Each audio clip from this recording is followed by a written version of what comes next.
Hello, this is Benjamin Flagg. This video is for Tournamental.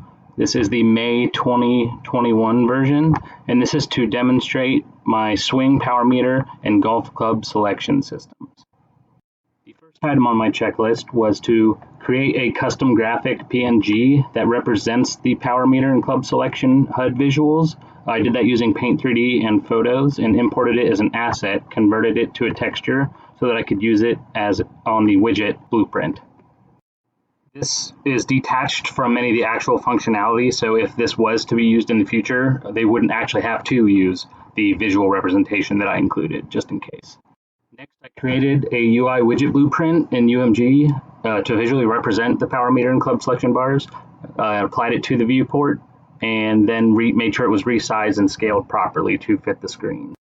After this, I created a timer progress bar so that it would fill up over time from the minimum to the maximum and then decrease back to zero over and over again in a loop over an established period of time. After this, I created a set of realistic golf clubs from external research that I did, and then came up with some stats for minimum and maximum range for each of those clubs.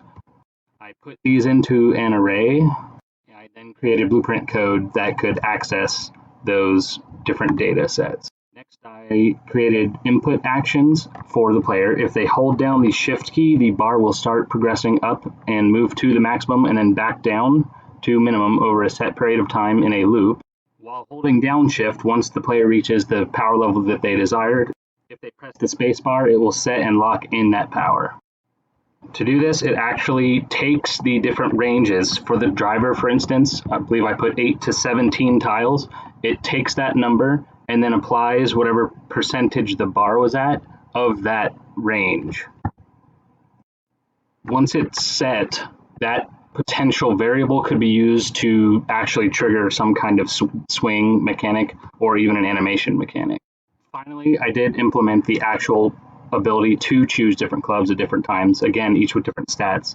And I key binded these to the 1 through 8 keys, both the numerical keys and the numpad keys.